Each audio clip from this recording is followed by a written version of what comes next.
주여 도와주소서. 주여 나의 부족함을 주님이 아십니다. 부서질 수밖에 없는 나, 무너질 수밖에 없는 나, 그러나 주님의 형상을 닮은 모습으로 나를 지어주시지 않았습니까?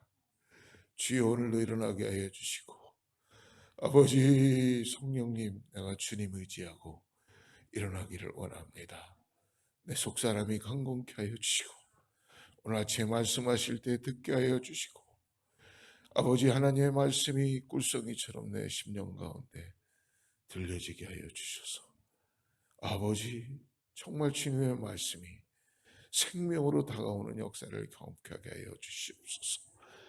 친구가 되시고 나의 구원자가 되시고 위로자가 되시고 나의 보호자가 되시고 나의 양육자가 되시고 나를 인도하시는 목자가 되시는 주님, 오늘 내가 믿을 분은 주님이오니 주여 내 손잡아 일으켜주시고 나를 긍휼히 보아주시고 불쌍히 보아주셔서, 하나님 오늘도 주여 내가 이 세상과 바꿀 수 없는 주님을 다시 깨닫고 믿음으로 고백되게 하여 주시옵소서.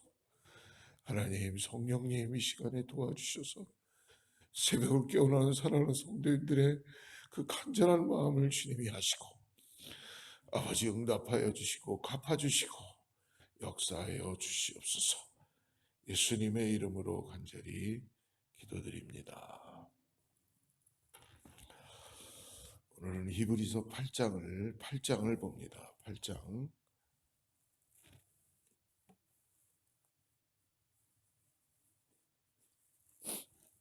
예, 8장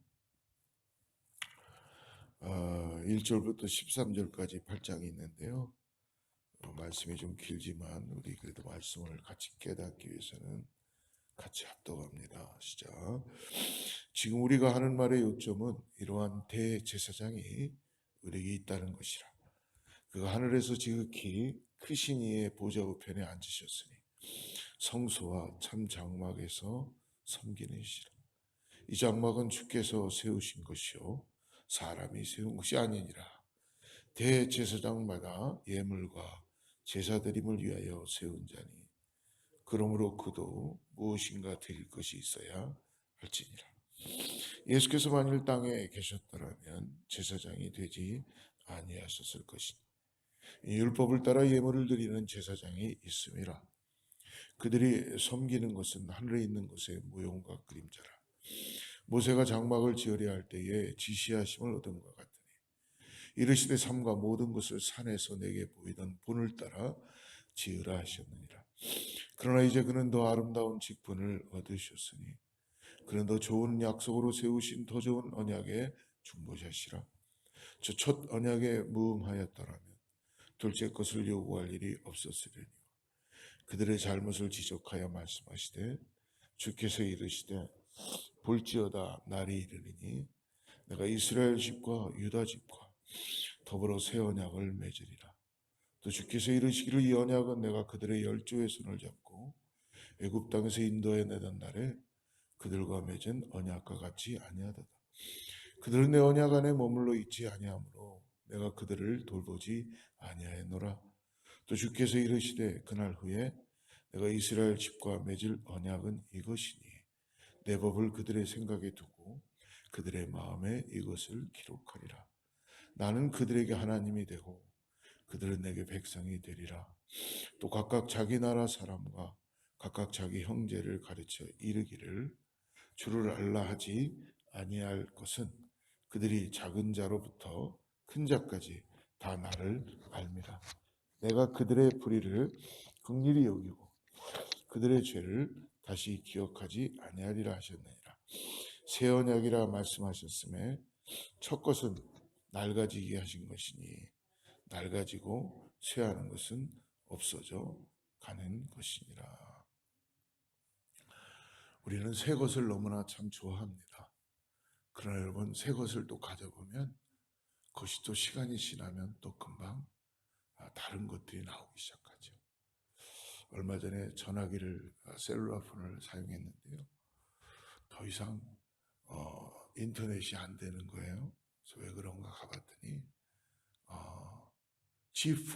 G4는 저는 G4도 되게 좋은 거라고 생각했는데 G4는 더 이상 인터넷이 오픈이 안 된다는 거예요.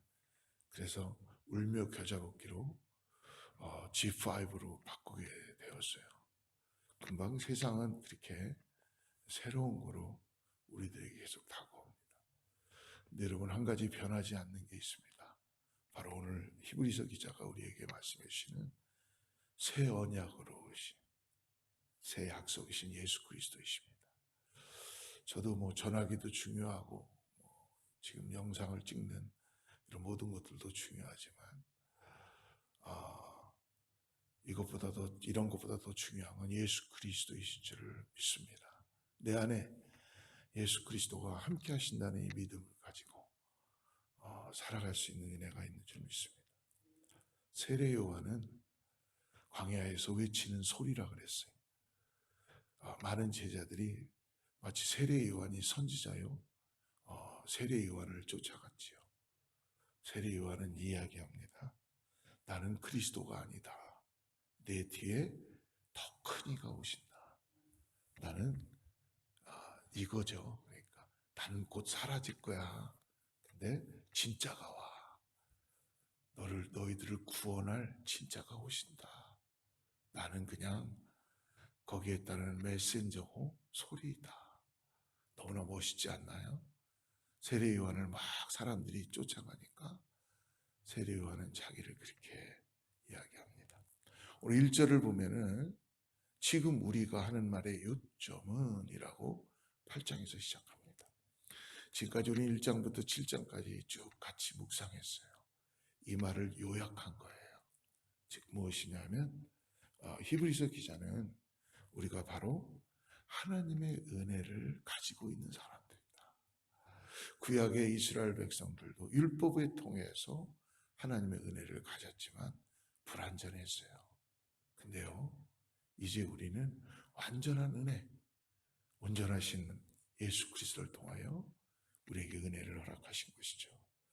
그래서 오늘 히브리서 기자는 특별히 이 히브리서 기자가 쓰는 이때의 이 사람들은 배경이 유대교인들이었어요. 유대교인들이었는데 이들이 예수 그리스도를 통하여 개종을 한 거예요. 그런데 수많은 핍박과 다시 유대교로 돌아가고자 하는 이러한 유혹들이 너무나 많았던 거예요. 당연히 그렇겠죠. 그러다 보니까 결국은 유일하신 예수 그리스도를 그들이 믿고 있었던 아브라함이나 또 아론의 계통으로 내려왔던 제사장을 비교하면서 계속 참된 언약의 중보자이신 예수 그리스도를 소개하게 되신 것입니다.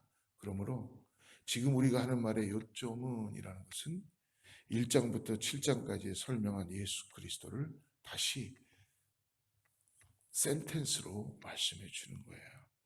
히브리서 기자의 이 말하는 그리스도는 여러분 기억하시죠? 그분은 천사보다도 높으신 분이에요. 그리고 모세보다도 더 크신 분이에요. 그 어떤 레위 제사장보다도 비교할 수 없을 정도로 우월하신 분이시다.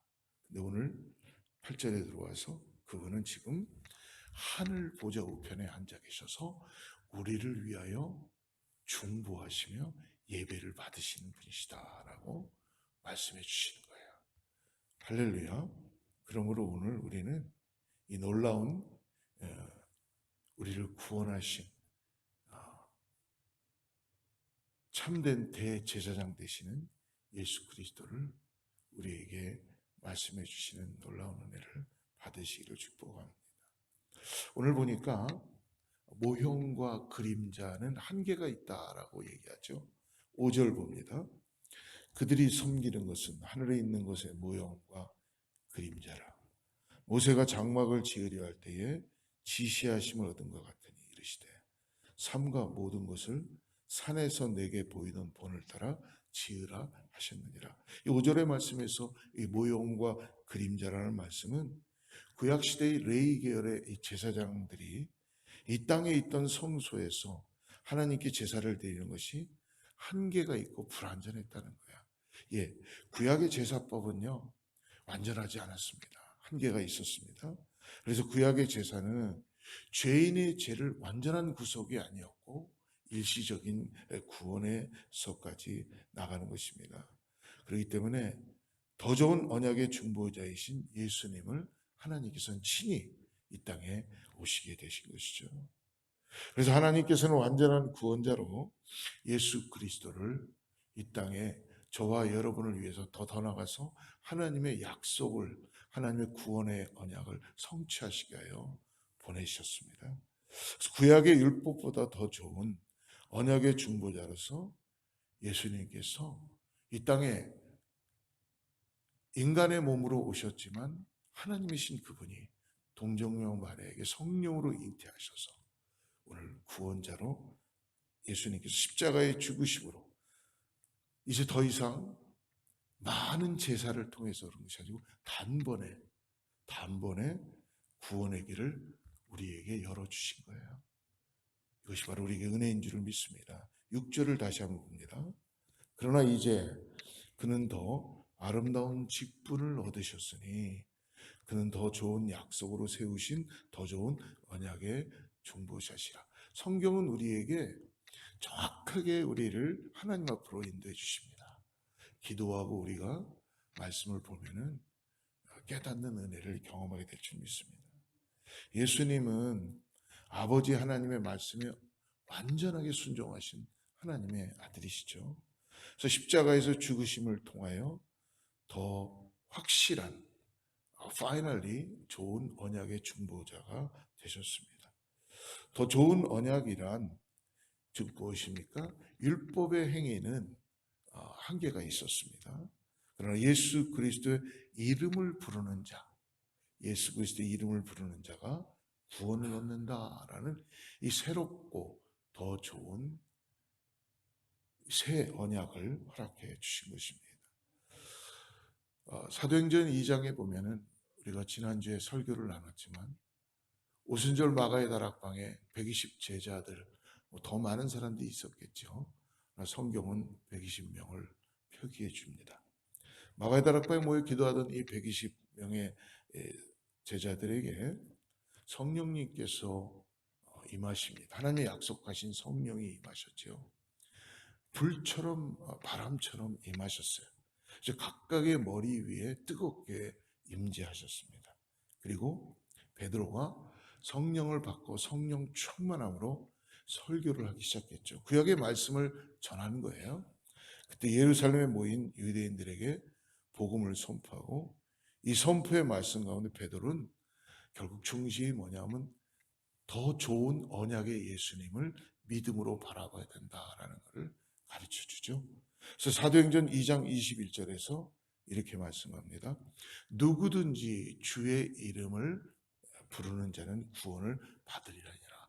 이 말씀을 다시 해석하면 누구든지 주님을 믿으면 너희를 구원하신 하나님의 계획과 너희를 구원하신 십자가의 은혜를 너희들이 달아서 죽인 그 예수 그리스도를 믿음으로 바라보고 나가는 자는 구원을 받는다. 죄사함을 얻게 된다라는 그 놀라운 새 언약을, 좋은 언약을 주신 것이죠. 더 좋은 새 언약은 그러므로 구약의 이 복잡한 제사법을 따르지도 않고 더 이상 짐승을 죽여 피를 흘리지 않아도 됩니다. 온 마음을 다하여 예수 그리스도를 따라가는 거예요. 우리와 어떠함에 상관없이 예수 그리스도의 이름을 부르는 자는 구원을 받으리라. 할렐루야. 이것이 하나님께서 우리에게 주신 하나님의 은혜입니다. 그렇기 때문에 구원은 여러분 선물이라고 그렇게 말씀할 수 있는 겁니다. 우리의 어떠한 것도 들어가 있지 않은 것입니다.